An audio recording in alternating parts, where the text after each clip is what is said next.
Bonjour à tous, heureux de vous retrouver sur le plateau de Le Turf TV. Aujourd'hui, j'accueille à mes côtés Benjamin Nisol du journal Le Favori. Bonjour Benjamin. Bonjour Alex. Donc Benjamin, ce mercredi, direction l'hippodrome de Rouen-Monconchis, ce sera la 13e étape du GNT, la dernière avant la finale qui se court le 1er décembre à Vincennes. Ils seront 18 à s'élancer sur les 2850 mètres. Il faut savoir qu'il y aura 3 poteaux de départ. Donc le poteau aussi, il y aura des chevaux qui vont en pas moins de 50 mètres à cette occasion. Une épreuve réservée à des 5 et 10 ans. Donc aujourd'hui, au sommaire de l'émission, l'analyse de la course par Benjamin.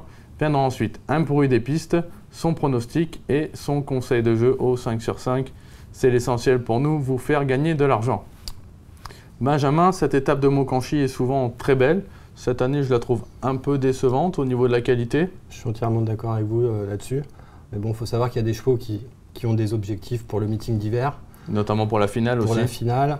Là, c'est une épreuve qui arrive assez rapprochée, donc justement par rapport à la finale, par rapport aux belles courses qu'il y a sur l'hippodrome de Vincennes. Donc en effet, l'eau est un peu creux par rapport à ce qu'on a vu dans d'autres étapes.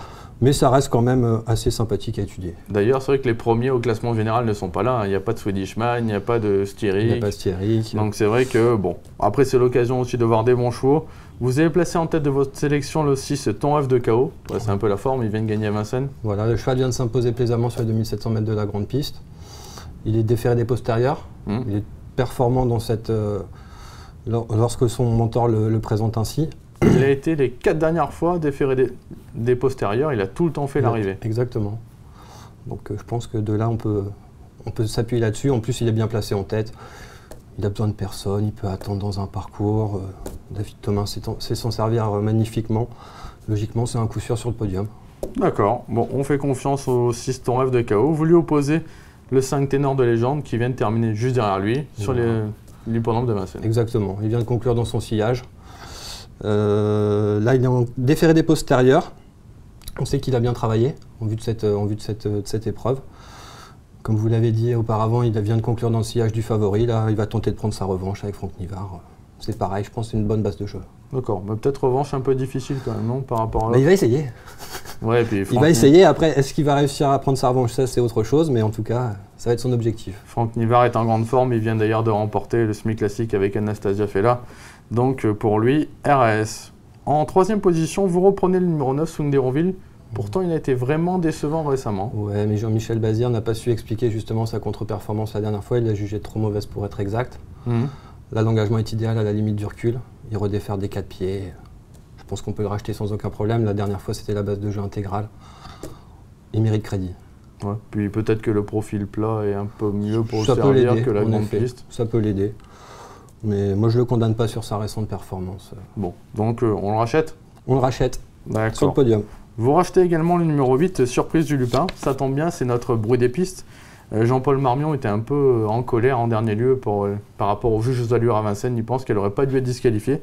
La jument est pleine peau au travail, elle découvre des conditions en or dans cette course et il en espère vraiment un complet rachat. C'est votre cas aussi. Vous avez presque tout dit. Je rajouterais juste que là, elle est déférée des postérieurs.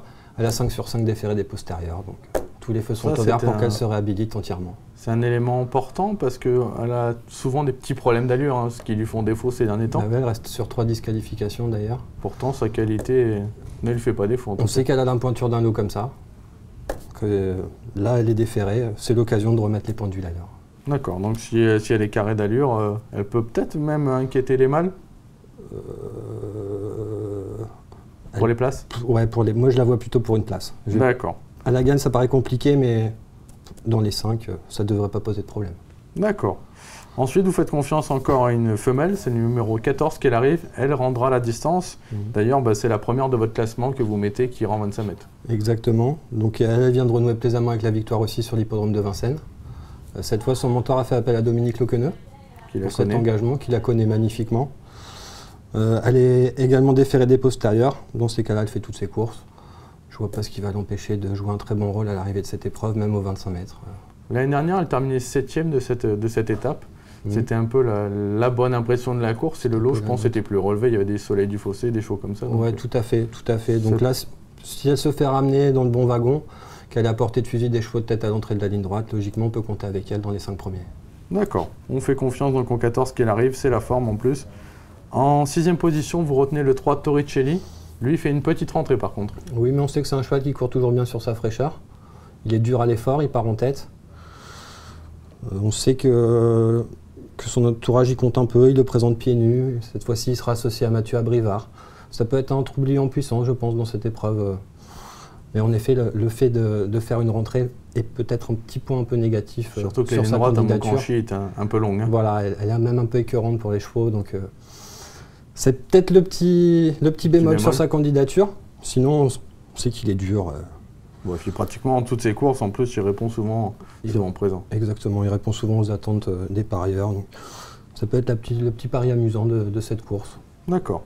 Ensuite, vous faites confiance en 11 Ragtime du Parc. Bah, lui vient de décevoir, cependant il était ferré à cette occasion. Ouais, oui, tout à fait. Là, il sera associé à Eric Raffin en plus, qui a une très bonne réussite avec lui. Il a 12 sur 16 avec Ragtime du Parc. On sait que c'est un cheval qui n'est pas de tous les jours, comme vous l'avez dit. Visiblement, il a bien travaillé, au dire de Pierrick Le Cellier, en vue de cette épreuve. Ça peut être la cote de la course pour la 5e place, à ne pas négliger. En cas de défaillance, éventuellement d'un favori. Voilà. Après, bon, il faudra qu'il reste au trot.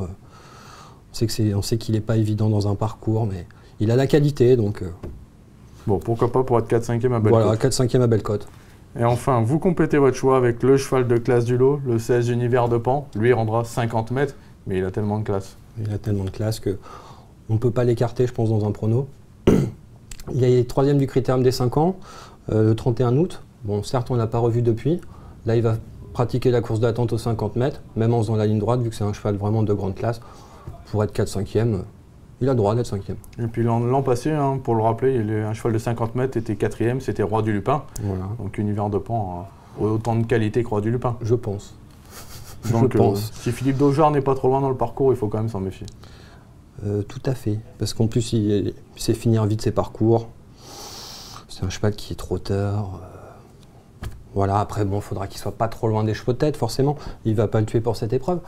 Mais voilà, 5e à une cote spéculative. D'accord.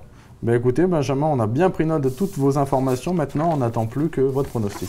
Alors, donc le pronostic, ça sera le 6 Temps Rêve de Chaos, le 5 Ténor de Légende, le 9 Swing d'Héronville, le 8 Surprise du Lupin, le 14 Qu'elle arrive, le 3 Torricelli, le 11 Ragtime du Parc et le 16 Univers de Pan.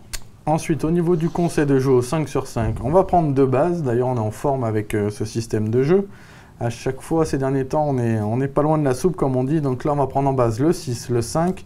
Ensuite, 3 croix, on associe les chevaux du prono. Le 9, le 8, le 14, le 3, le 11, le 16. On rajoutera le 7, Hugor du Beauvoisin, le 12, Sierra Leone. Ce qui fait un jeu à 28 € à 50%. Pour terminer en beauté, le GNT. Ça se prend, ça fera un peu d'argent pour jouer dans la finale. Oui, pour la finale. On s'attend d'ailleurs à une très belle finale avec des chevaux comme Triote de Félière, tout ça. En tout cas, le rendez-vous est pris pour mercredi. Pour mercredi à Mokanchi, après, ce sera un autre épisode. Bah écoutez Benjamin, merci beaucoup pour votre analyse et puis à très bientôt sur ce plateau. Et puis au revoir et bon jeu à tous. Je vous remercie, à bientôt, bon jeu à tous.